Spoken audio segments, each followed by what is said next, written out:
Hola a todos, con ustedes el instructor FIDE Gerardo Hernández. En clase de ajedrez estamos viendo el presente ciclo de Boris Spassky, el 10º campeón mundial de ajedrez, campeón del mundo en los años 1969 a 1972. Veremos ahora una semifinal del 20 campeonato de la URSS realizado en Riga el año 1951. Spassky contaba con 14 años de edad. Con las piezas blancas, el gran maestro String ruso. Apertura Poncian. La partida con las blancas, el gran maestro String, y con las piezas negras, Boris Spassky. Caballo F3, caballo C6, y esta es la famosa apertura Ponciani. En la Unión Soviética, String era especialista en el juego abierto y por eso normalmente prefería jugar alfil C4 en vez de la presente jugada, jugar alfil C4, la apertura italiana, o alfil B5, la apertura española. Pero esta vez, contra su Nobel representante, pensó que era muy difícil que el escolar de 14 años sentado frente a él estuviera familiarizado con una auténtica apertura del siglo XIX. Spassky contestó F5. String tenía razón, ya que tanto D5 como caballo F6 son las únicas jugadas aprobadas por la teoría. Sin embargo, el texto también parece jugable. Entonces tenemos F5, D4, la mejor. Después de E por F5 viene dama F6 y las negras tienen un juego satisfactorio. D4. Entonces ahora F por E4, caballo por E4, dama F6, caballo C4. La línea crucial es caballo G4, dama G6, D5. También está la simple jugada caballo E3 para impedir la movida D5 de las negras.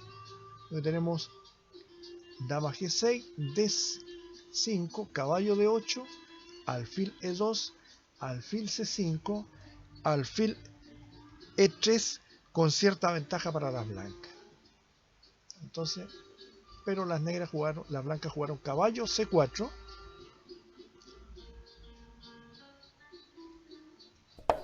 D5, caballo E3,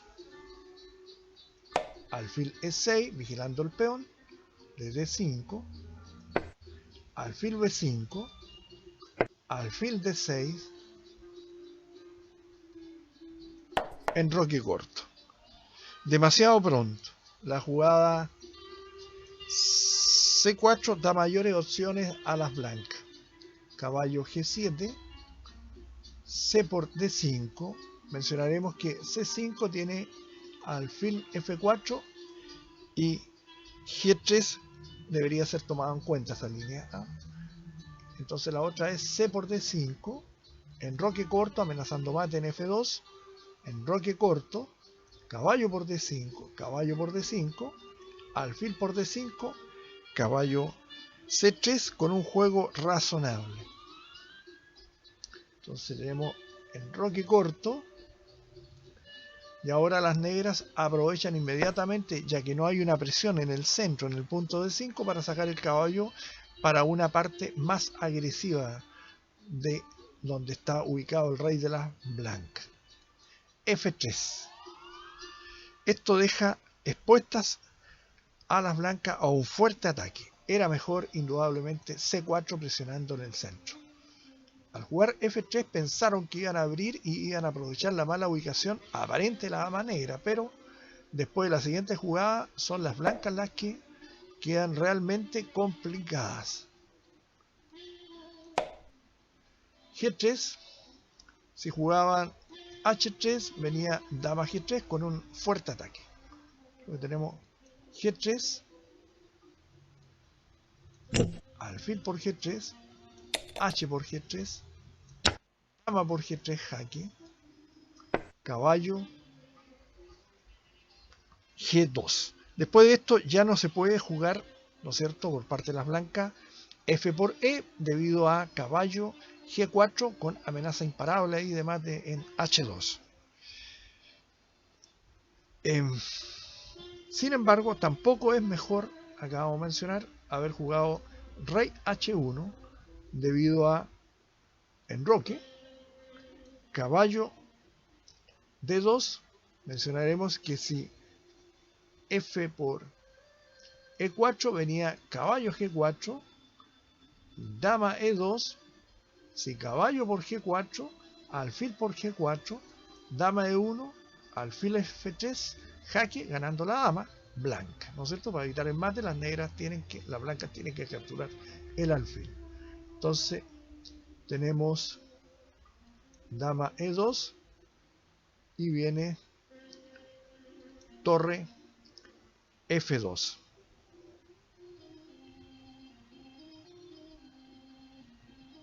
Ganando. Entonces, y la otra línea sería caballo D2,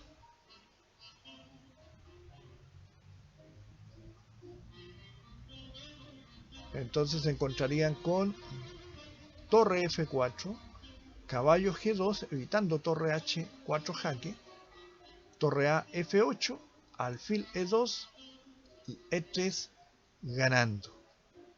La otra movida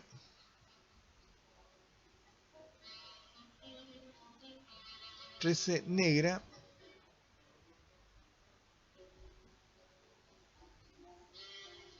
no, esa en general esa jugada es muy fuerte por parte de las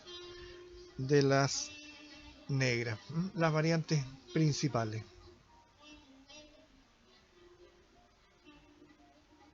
Entonces vamos a repasar esta línea por la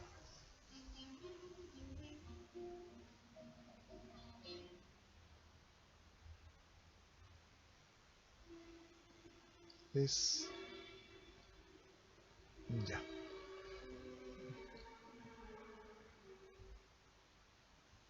Caballo G2, quedamos acá, hay tantas líneas que uno tiende a confundirse, pero tenemos dama por G3, caballo G2, 13, alfil H3, dama E2. Mencionaron que si torre F2 viene en roque corto con fuerte presión. Entonces, dama E2, en roque corto, dama F2.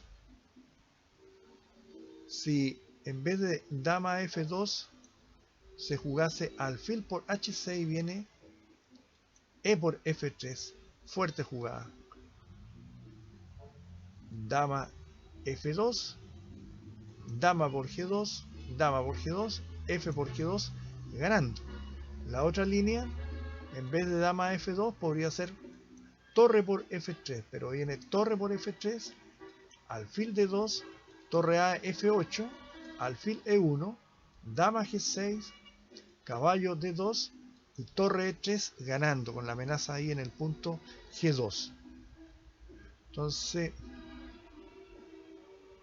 15, dama G6. La última jugada blanca fue dama F2, se evita el cambio de dama con dama G6, alfil E2, si caballo D2, viene E3 ganando, siempre con esta amenaza acá, en el punto G2. Entonces tenemos alfil E2, torre F6, F4, si alfil H6, vendría dama por H6 seguido de torre G6 con ventaja ganadora. Entonces F4 evitando abrir la columna F, pero caballo F5 amenazando llevarlo a H4, rey H2,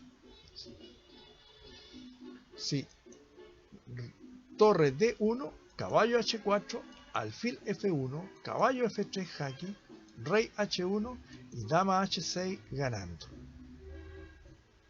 Entonces tenemos rey H2, dama H6, rey H1, torre H1, mejor dicho, y pierde en el acto. La otra era torre G1 y venía torre G6, caballo E1, alfil F1 con mate.